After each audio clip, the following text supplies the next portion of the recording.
Welcome everyone, it's Chris Petri. Hey, this is just another quick intro to my video. I want to thank everyone for coming by. Thanks for all the beautiful comments, the encouragement. Everyone out there, thank you so much. I know many of you have been following me for a long time, and I just want to say that I appreciate everyone here that joins along and paints with us. We have such a great time here. We have a lot of fun. We do a lot of paintings. We work hard, and watercolors are always getting better. So I know everyone that's out there painting with me for years now. Your paintings are getting always better. You're having more fun and enjoying your watercolors more, and that's why I'm here. I love teaching on YouTube, and it's my favorite place to be. So we're going to get started in just a second, but I just wanted to show the beginning part here. This is the finished painting. We just finished it a second ago, and so we can look at this here. You can work from this finished painting if you want. You can pause the video on this and draw and paint from this. You can also stop the video. We do the sketch, so we do the preliminary sketch of this painting first. Second part, we do the contour drawing, where we go over the top of our light sketch with our darker pencil lines, and then we finally paint the painting. So you'll see all three parts how it works, and we explain everything in detail, so you won't have any questions as far as how we're doing everything. We're going to show you step by step here how you do everything right through the whole process. So this is the finished painting of what it's going to look like, and we also mentioned you can do this in really large format, or you can just work with a smaller format like this one here, which is an 8 by 10 approximately. So have fun with this one, enjoy it. Let's get right into it, and we'll have some fun, and we'll get started in just a second. Hello, it's Chris Petri here. Welcome everyone. Thanks for coming by. Hey everyone, thanks so much for coming by each week on my channel. We're painting together, we're having a great time. Thanks for all the awesome comments, the great comments out there. All of you, I appreciate that so much. You have so many of you give me such, encouragement and exciting comments. Keeps me going, keeps me excited for creating more videos here on YouTube, and I'm excited, and I plan on being here a long time. So let's just keep going, keep learning new techniques, new methods in watercolor. Here we're going to do a beautiful watercolor painting of some flowers, some simple flowers. We're going to show you how you can just take 15 minutes, 20 minutes and have a beautiful painting. You can take this painting, we're doing like an 8 by 10, but you could take this painting and make it on a large, like 18 by 24 format, 18-inch by 24-inch painting. That's fine too. So you can enlarge or paint smaller, it's up to you. Main thing is if you do want to create larger paintings, and I always try to throw in some extra information here, little tidbits of information, so you can kind of get a little more information as we go here. I like to put as much information as I can in my videos. So if you're going to go with a larger painting, you're just going to want to use larger brushes, and that's really the simple part of watercolor paintings. If you're going to go larger with your paper size, you just need to use larger brushes. So you might get a filbert brush, or I have lots of round brushes. I use mostly round brushes. This is more of a smaller round brush, a number 6, so that's fine for an 8 by 10. But if you're going to upsize and paint larger, you can use mop brushes. So you can take some beautiful mop brushes, really large mop brushes like this. This happens to be an Alvaro Castanet number 10 mop brush, so you can paint flowers, beautiful flowers with mop brushes using really large paper. So you might want to create really large paintings. They're very powerful, very impactful. A lot of times, smaller paintings, people complain about them that they're just not that impactful. I like smaller paintings myself, and I do them on YouTube here because they work better for the camera and being able to work in a smaller format for the videos that we create here. But always feel free to make larger paintings, go bigger. That's fine. You just scale up everything. You're going to do a bigger drawing. You're going to use a larger paper. You're going to use bigger brushes. You might use a larger palette too. So just think, if you're going to go with a larger painting, you're probably going to make everything larger. You're going to go with larger brushes. You'll go with a larger paint box, or you might get one of those big plastic palettes, or you could use one of those butcher trays, or you could even find your own. You could use like a pan. When I first started watercolor, I used to use like baking pans. I would take baking pans and squeeze my paint in the baking pan and just mix it around. One of those white, the Corning pans, baking dishes. So you can be creative, whatever you have, just use that. But you can go larger, make the paintings larger again, larger brushes. You'll need larger palette usually to get more larger washes and be able to move around some paint a little in a more open format. But let's get back to our focus here, which is just we're going to do approximately an 8 by 10 portrait style painting. So the painting is upwards like this, just like my phone is. And here in my phone, I just went on my search engine. I used Google, went on Google, and I searched out some poppy flowers, beautiful red poppy flowers. Looked through 5 or 10 different, 20 different photos, found one I liked. Then I zoomed in on a couple of the flowers within the photo, so I cropped the photo that I was looking at. And then I just did a screen capture, which is basically you have to look up for each different phone you might have. You just have to learn, you have to do like a YouTube search on how to do a screen capture or a screenshot. So if you follow that method of doing a screenshot, you do the screen capture, screenshot, and then once you do that, you save it to your photos, and then you go back into your photos file, open it up, and then you can just leave your phone on like this. And I think I have my phone so that it doesn't shut off. Let's take a look just so we see here. Let's take a look. Settings, display and brightness, auto lock, never. So your auto lock feature on your iPhone, if you're using an iPhone, would be on never. So you don't want to have your phone screen shut off and go dark. You want to leave it so that it's always on, and it never shuts down or shuts off the brightness of your screen. Once you have that, auto lock is on never. Then you have go to your photos, and then you have your photos there. And you did this, you cropped your photo down. So I just, again, I went on on Google, did a Google search for photos. You can pick any flower you want.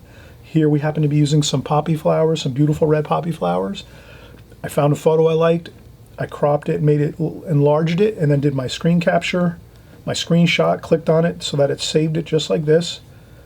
And then I saved it to my photos. So those of you can work from photos from newspapers, you can use photos from magazines, you could use your laptop or an iPad or even your TV screen.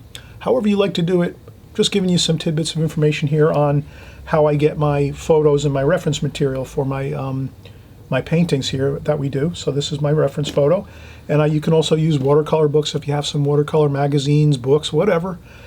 Clip out a picture, tape it up on your table that you work on or wherever you work, and you just use that. So I'll set this across from me, and then I'm going to just pencil draw this. This time I will pencil draw it with these are a little bit darker, darker pencils. You can get the leads. You can buy all different style lead pencils. Some are very soft lead, which makes a very dark mark. And then sometimes if you have a very hard lead pencil, it'll make a very light mark. So you do it the way you want. This happens to be, let me see if I can find this in my studio. I'll be right back.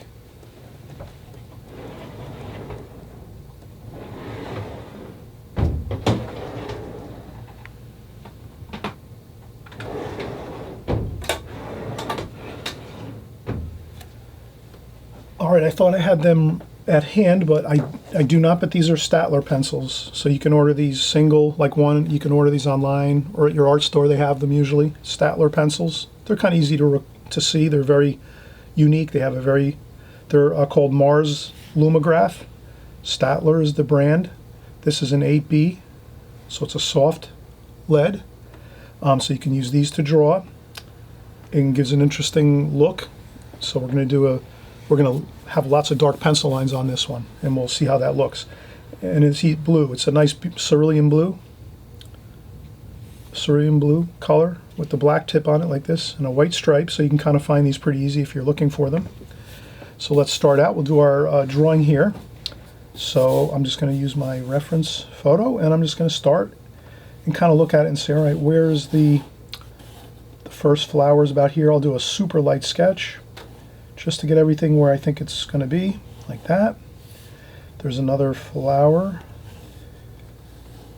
over here, and it starts about there, like that, like so. Then we have another one up here in the center.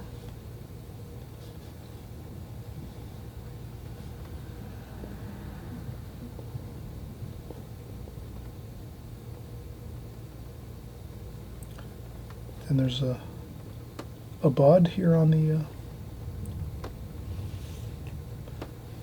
and this goes over here like so. So we're just kind of taking our time. I'm doing a light sketch. Hopefully you can see that. We'll go over it with a darker sketch in just a second. I just want to get it really light first, just so I kind of make sure I get everything in the right spot. That looks good.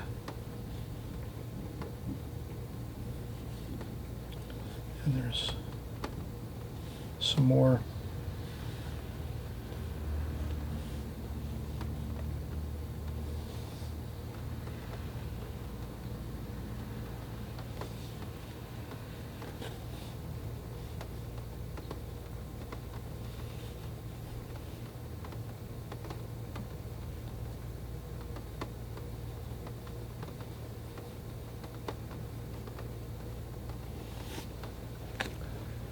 And there's another.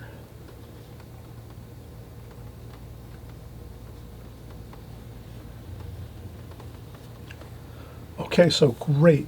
What I did was I did a preliminary sketch here, which is a super light sketch, and I put it in, doing a contour style, just going around the whole picture with a light, super light sketch, drawing, very light, just outlining things to see where they're all at, and it looks good.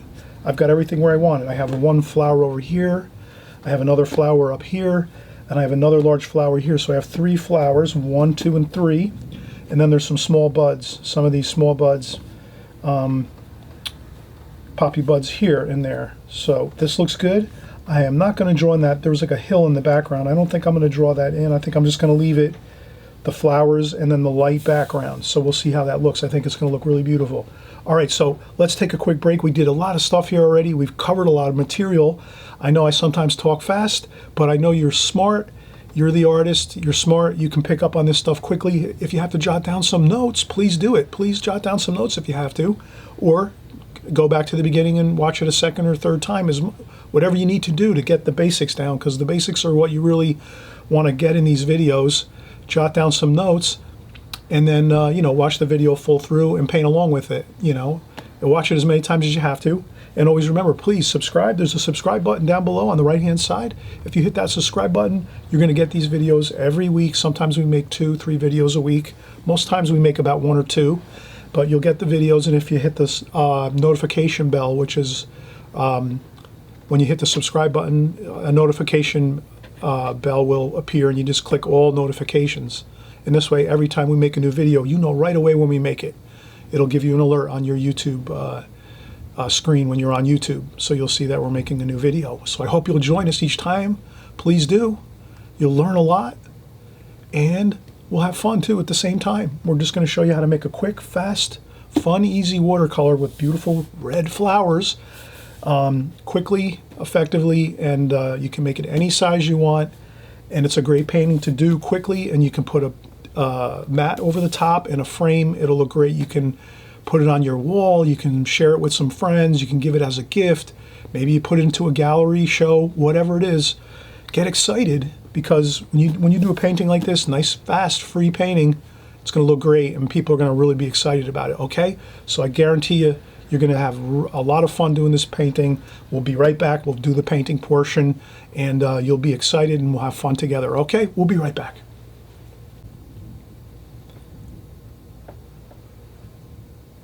All right, we're back again, and we're getting started here. I'm just going to sharpen my pencil here a little bit.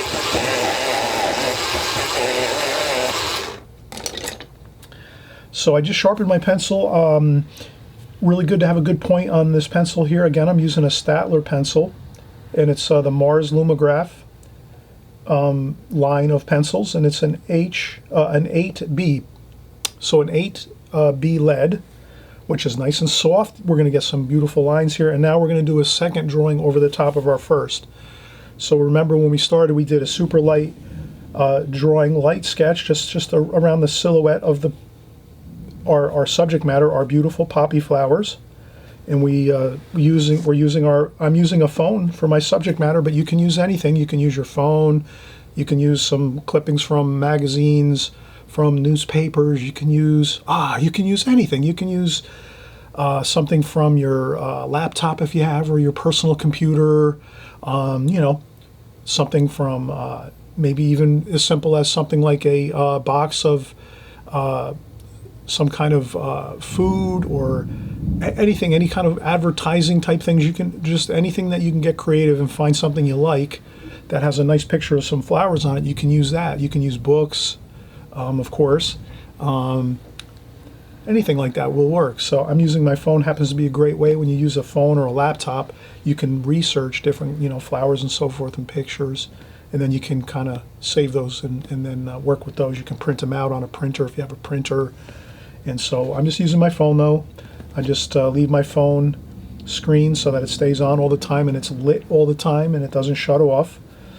And I covered that in the beginning of the video. If you happen to skip over it and you didn't see that, you just go back to the beginning of the video and I describe how you can take your phone and ensure that it doesn't go dark for you. So you can leave this on for an hour if you want and work from it. So again, I'm putting it across from me on my table.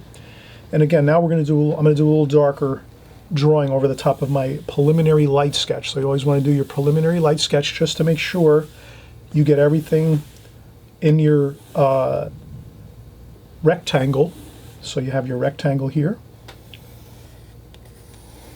and you want to make sure that you get everything in your rectangle you want to for your subject matter, your picture, and have it in the proper dimensions that you want to. So you draw your rectangle and then you want to just use your, let's say, your subject matter that you have, your picture, your phone picture, a magazine clipping, whatever it is. You want to make sure you're creating the same scale of what you're looking at. Like, for instance, you would want to avoid having your rectangle look like this. So here's your paper, your watercolor paper. You'd want to avoid having a small grouping of flowers like this, like that. Does that make sense? Because your picture that you're looking at and what made you think it was exciting was the dynamic picture, which is a large flower here and a large flower here and a large flower over here, and then some smaller little, you know, things here, some buds from the stems here. So that's why we do that light sketch first, so that we get all of these larger shapes, our flower shapes, correct in our rectangle, so that we don't wind up with that really unpleasant look where you have a large rectangle of space and then you have just small little bits of subject matter like that. That doesn't look too pleasing. That wouldn't be exciting for a painting if you're just going to have a couple little small flowers like that. You want to fill up your rectangle with lots of powerful color, exciting color. Does that make sense? All right, so let's do it. Let's do a darker drawing over the original preliminary light sketch. So I'm going to start up here and I'm just going to go around. And you know, you can go darker. You can take your pencil and roll it around a little bit. You can get as creative and fun as you want. You don't have to go by all the rules all the time. You can break the rules and do some different things. So here I'll go with some finer lines. Then maybe I'll go with some darker lines over here like that. And I'll just have a good time with this like that. And then here, and then there's a stem like that. So I'm going to make my stems real fast and just kind of go with the flow. There's another stem. Here's another. This is a bud with a stem, so we'll just do that. Then here, I'm just going to get some little bit of ideas so that I have some of the shadows within the flower itself and the center of the flower worked out. So here's a little darker shadow. So I'll just do a little bit of shading there and a little bit of shading here. So do a little bit of shading if you want to put a little darker shadow within your flower, just so you have that. So you recall when you're painting to add in a little darker tone there. All right, so there we go. We got that going. And then we're going to go down here. Let's start out with this one here. This is a large flower here in the foreground. And we just leave it like that. And then we put the center of the poppy flower here. Like that. Then there's another one over here. Let's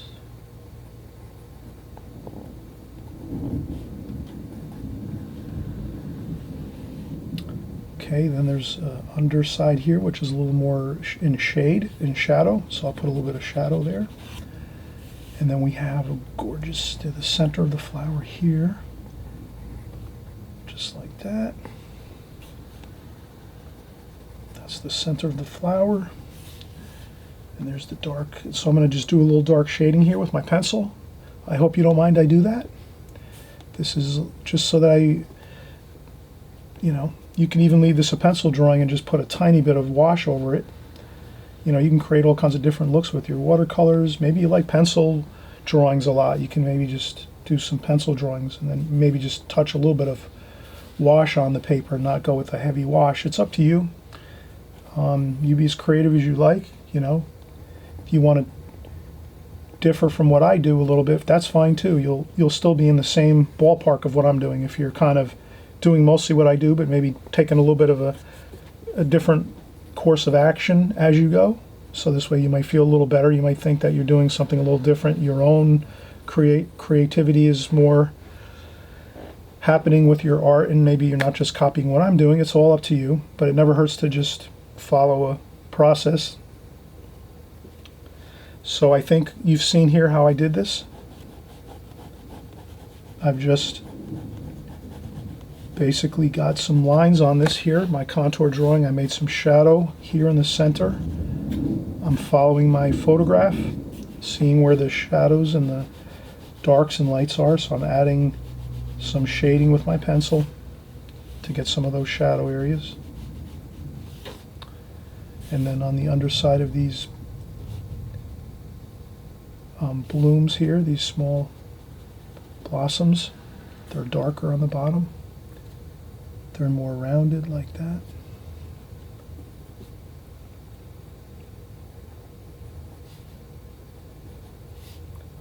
We try to always look at the shapes of things really accurately, so that they do look really accurate to what we're looking at in our photographs, so that when someone who may be a person that really enjoys flowers and maybe plants a lot of flowers and works with flowers, whatever, they're going to look at it and go, oh yeah, immediately they recognize it because they see we followed the real shapes of the flowers and the plants and the buds here of these flowers.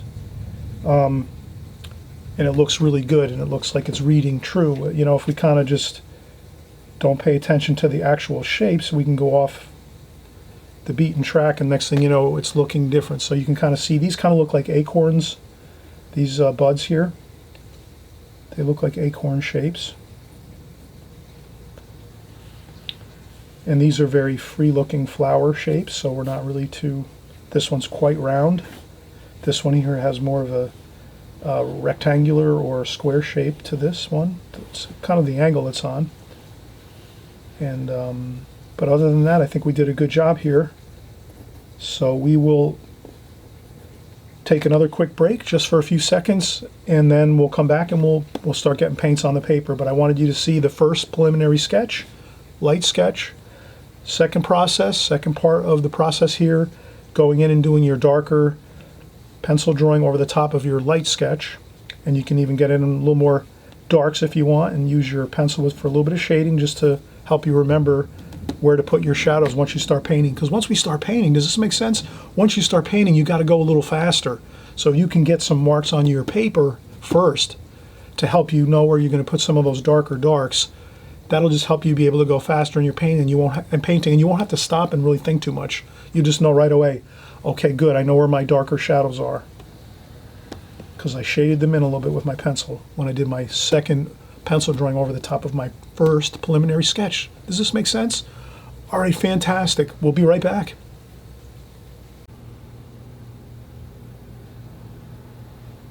Hey, welcome back, everybody. This is Chris, and we're going to get started with our painting. We're going to use just a number 6 here. This is a Raphael brush, number 6 watercolor brush, so I'm going to use a round brush. You could use really, there's so many different brushes out there. Find the brush that you like the best. They make good synthetic brushes.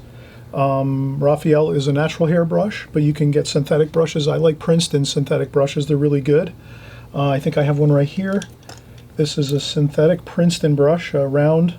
It's called Neptune, Princeton Neptune Round number 8. Very similar to this brush. You can see the brush hairs are pretty close in size. You have a nice point on both of them. If I wet the brush, you can kind of see that there's a nice point on it. On this one here, and then the same with the Neptune. If I wet the Neptune number 8 round, you'll see that there's a good point on that one too. So this is a synthetic brush, Princeton Neptune. I got this one online. I think I ordered it on Amazon.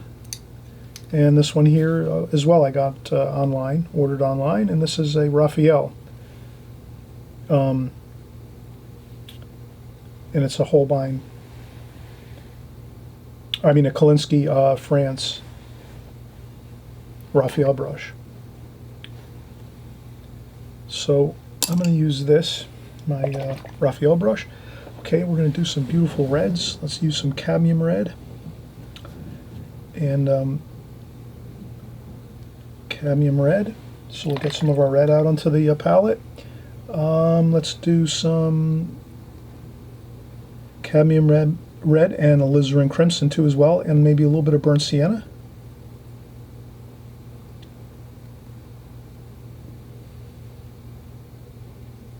Like that. Maybe a little darker. More grayish color. Maybe add a little, we can add a little French ultramarine in there.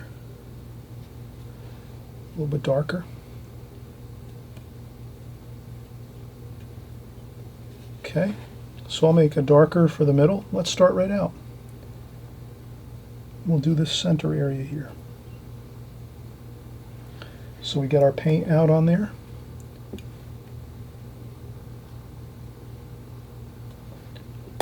Then we're going to go with the center of the flower.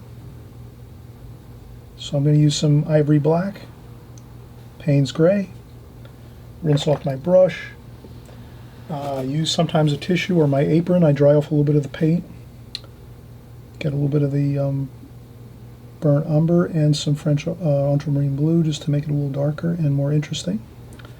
And then we'll do that. We'll put in the center of the flower, like that. Just like that.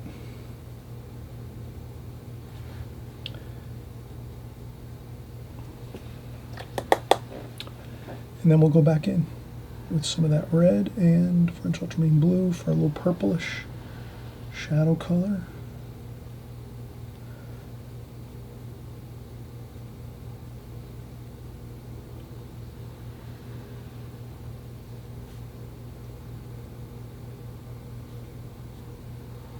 Go.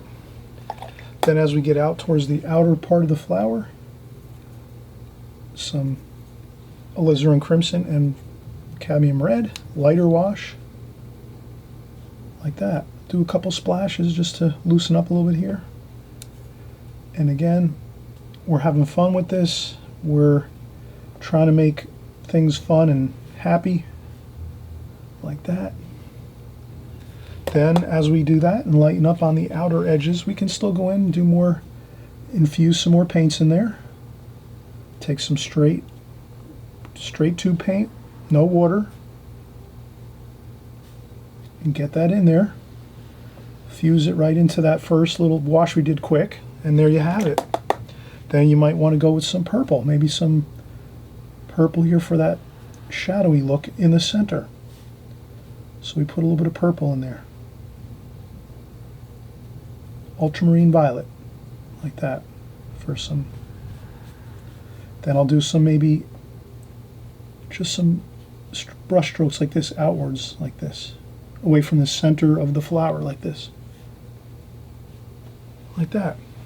A couple more splashes. Good. Let's go up here. We'll do the same thing. We're going to use the same process. Cadmium red, alizarin crimson for the lighter wash areas. So we make that a little bit more water. Then for the darker areas of the red, the more shadowy areas of red, we dry off our water off our brush and we go in so we don't get too much water in our mix here. Let's do some cadmium red, burnt sienna, maybe some purple, like that. get those shadow shapes here like that.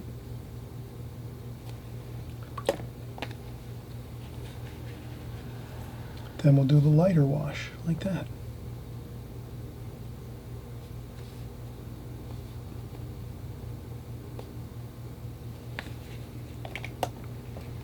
Okay, and then a little bit of purple over here for the shadow side. And then we'll go in and pick up our red up here. And again, you can always infuse more red.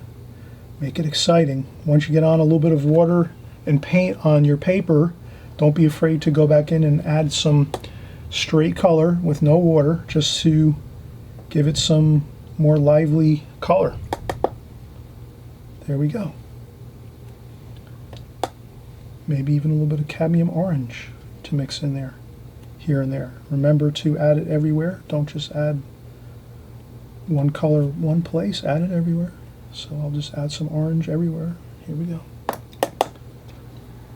Okay. Then I dry off my brush again. Rinse my brush, dry off my brush on some paper towel, some tissue, my apron, whatever. And let's get some more really exciting cadmium red in there. And I'm just looking at a couple just splashes, you know. Let things happen. Don't be too worried when you paint. Let a little free fun things happen, you know, the watercolor splashing around. You could lift up some splashes if you don't think they look great, or there's too many splashes and you just want a few, that's fine. Okay, now let's get in some greens. We're going to start doing some greens. Olive green, sap green. Let's get some sap green, olive green. And it looks like we have some more lighter green like that with some cadmium lemon yellow mixed with that green. There we go. So I'm going to look around and see where there's more of that really light yellow at the tops of those buds there. So I'll do that.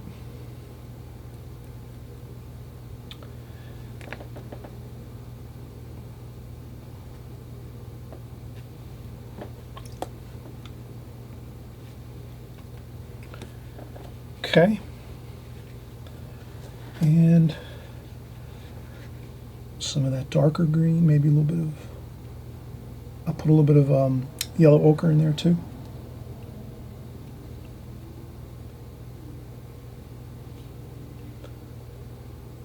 Maybe even a little bit of cobalt blue, just to darken it up a little bit on the undersides of these buds here.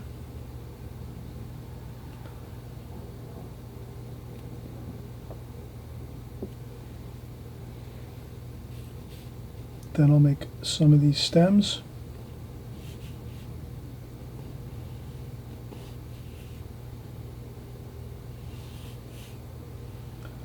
And again, I'm doing these quick. Can you see that? Do you see that? I'm just going quick with these. I'm just trying to slide my hand on my board. So I use my board as like it's just sliding the hand across the board. So you have to have that working surface underneath your hand, and you slide your hand across, and it makes it so much easier to get these lines accurate.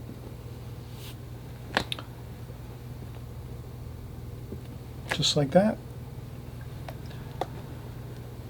Couple splashes. And I think we're getting close to finished here. Again, let's not use too much paint, too much work, too much fussing. Let's get it done. And now we're going to get this gorgeous flower over here.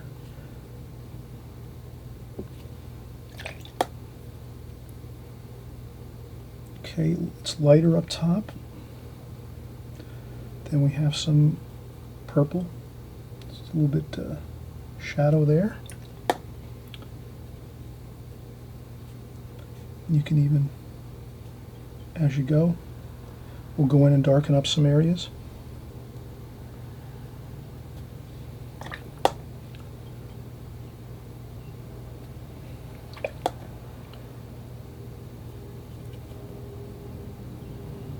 There we go.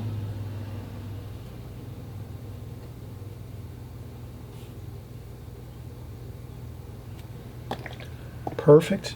A little more of those darks. Burnt umber, ivory black, Payne's gray.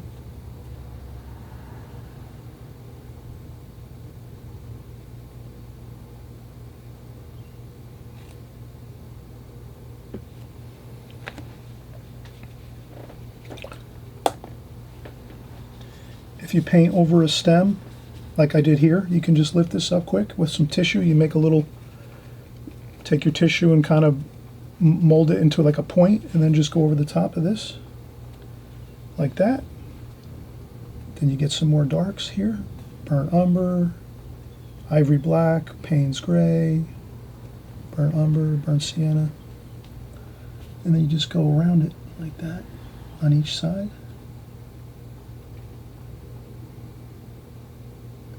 Just like that.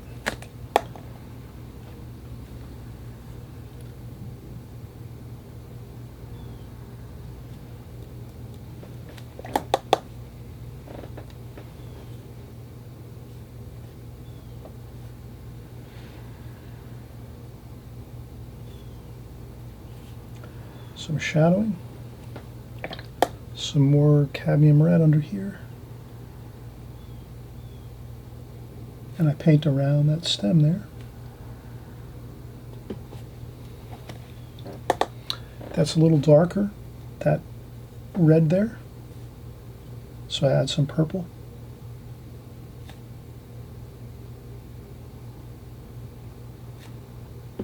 Like that. Straight paint.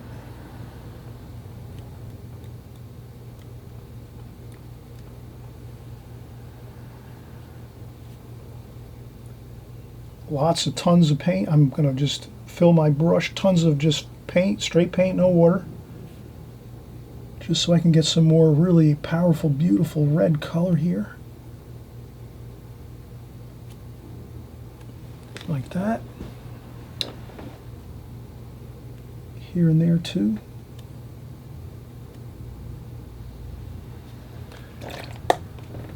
Maybe I want to leave this a little bit more.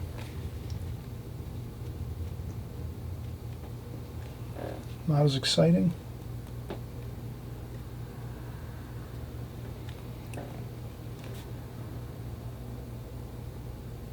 There we go.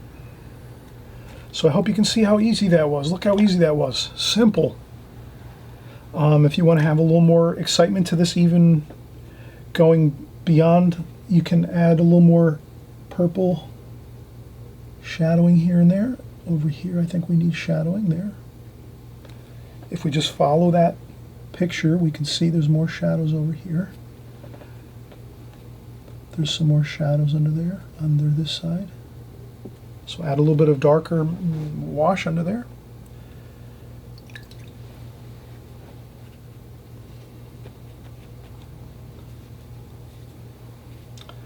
Then we can maybe, to finish up, we might be careful to take a little bit of water and just we'll wipe up our palette just a little bit so we can make some fresh colors if we want, and we don't have to worry about them getting too muddied up with different colors. So it's always a good habit, try to wipe up the palette as you're painting. So we're going straight through on this. We're doing alla prima, straight painting right through the whole painting, start to finish. And let's empty our water bucket, because you can see the water bucket has a lot of reddish mixture in the water. We want to get some fresh, clean water now, so let's empty this out. Then we'll go with some fresh, clean water, like that. And we're going to go in the same brush. We're going to do some cerulean blue, maybe with a little bit of purple. And since we're using cerulean blue, let's add that a little bit. So I'll just splash on some cerulean blue a little bit on the flowers, and here and there, maybe down here a little bit, so that we don't just add it in one spot, but I wanted to add some cerulean blue up here. Just get some cerulean blue on the paper and purple. Scrub it on. No particular shape or form, just fresh clean water, and then splash it on. And then maybe a little bit darker by the tops of the corners up here, like that. And then bring it down and kind of blend it in a little bit.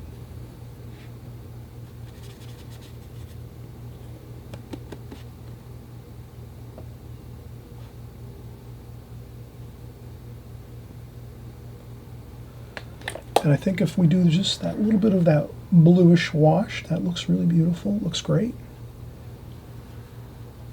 That'll lighten up too, it'll dry lighter. And if you happen to have a problem like that, no problem, you just take your tissue, lift it up, like that. Get a fresh tissue if it starts to get paint on it, so we get a nice clean tissue. A little more blue, cerulean, splashing technique works good here, just to get some variety there going, like that.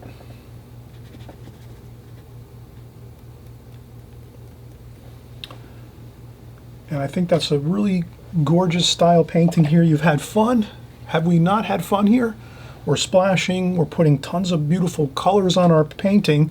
We just drew some simple flower shapes on here. You can use different flower shapes. You can do roses or, you know, carnations or any other flower you like. We did poppy flowers here, but you can do any flower you might like to try, daisies or, you know, lilies, whatever flower you like the best. You can try this painting in different styles of subject matter, different flowers, but I thought this one would look really great. I would think you would really enjoy this straightforward approach. We'll peel off the tape here and we'll take a look at the finished painting. When we take the tape off, you'll see how beautiful it's going to look framed out with that white paper.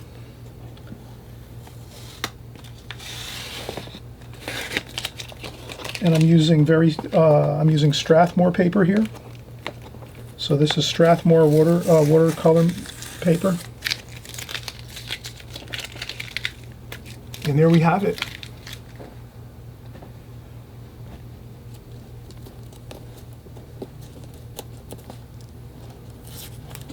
And I'll just peel this off the top piece here, and we'll move this over to the center. Maybe I'll lift up my... And you can draw and paint right from this finished painting if you like.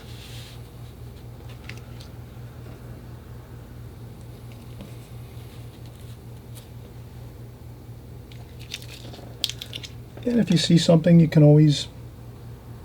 I noticed there's maybe a dark here that I didn't quite capture, so you can add in a dark if you... A little bit of a shadow color in the center here. Like that.